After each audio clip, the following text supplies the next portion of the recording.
Сэрээрээ босоороо 124 дахь өдөр минь эхэллээ. За ингээд өглөө 8 цаг өнгөрч байлаа. Гамбаа гшийнхаа хэлсэн ёсоор амаа зайлаад өглөөний цагаа овёс сүтэгээ 3 өндөг банана идчихэд өнөөдөр сургууль дээр нэлээд сууж судалгааны ажиллаа хийх ёстой байгаа.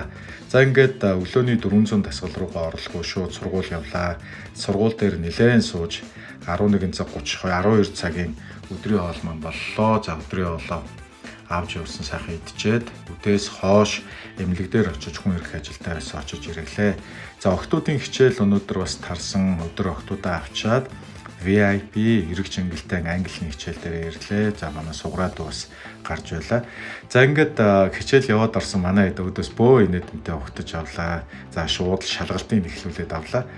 За ингээд өнөөдрийн хичээл маш сайхан эрэг боллоо. За эрэг чингэлтэйчүүд аяны буюу манай чингэлтэй дүүргийн насны холимог анги үнэхээр эрэг хандлагатай сайхан анги байлаа. Миний одоо хамгийн сайхан дурсамж үлдээсэн анги бол энэ анги болж байна.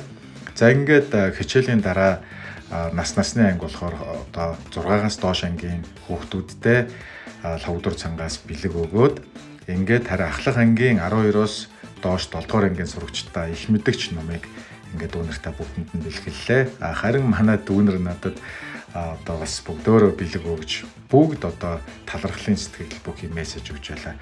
За харин манай гаод дүү маань хамгийн сайн суралцсан гэж 100,000 төгрөгийн эзэн шагналаа надаас авлаа. За ингээд нэг мэдсэн орой 8 цаг өнгөрч байлаа. Охин бид гурав гэртээ орлоо. Охтууд маань баахан бэлгээр дүүрэн баясаа ах маань бас охтууд маань бэлэг явуулсныг авлаа. Ахтаа бас баярлалаа гэж хэлээ. За ингээд оройны шууд дасгал руугаа орлоо. 400 үндсэн дээсээ хийсэн харин гайхмаар нэг сайхан зүйл нь би нэг хөл дээрээ одоо догонцоод одоо 4-5-аас дээш удаа өсөрч чадахгүй хөл ингээд шүрмсөөрөө өвдөд байсан чинь харин 20 удаа өсөрсөн ямар ч асуудал байхгүй бие хөнгөрөөд булчин одоо бас нэг ингээд өөрийгөө даах хэмжээнд болцсон байна. Энэндээ харин өнөөдөр нэлээд олзуурхаж байна. За ингээд үндсэн гар дээрх сунаалт сонголтын дасгалууд бүгдийн 3 оролтоор одоо 15-аас 20 байдлаар орлоо. За бага охин маань хамтдаа дасгалаа хийгээд гинт ингээ ороод ирдэг. Ингээ оройны дасгалаа бага охинтойгоо хамтдаа хийлээ. За өнөөдөр бол манай чингэлтэй дүүргийнхэнтэйгээ одоо хамтдаа хичээлсэн англи хэлний сургалт маань үнэхээр сайхан эрэг бүгд төгсөлтийн сертификатаа авлаа. 100% та нарт бас баяр хүргэе гэж хэлмээр байна. За ингээд өнөөдөр бол компьютер дээр нам сууж ажиллах судалгааны ажлаа хийх өдөр байгаа. За маргаашийн амралтын өдөрт нь амжилт хүсье. Сайхан амраарай.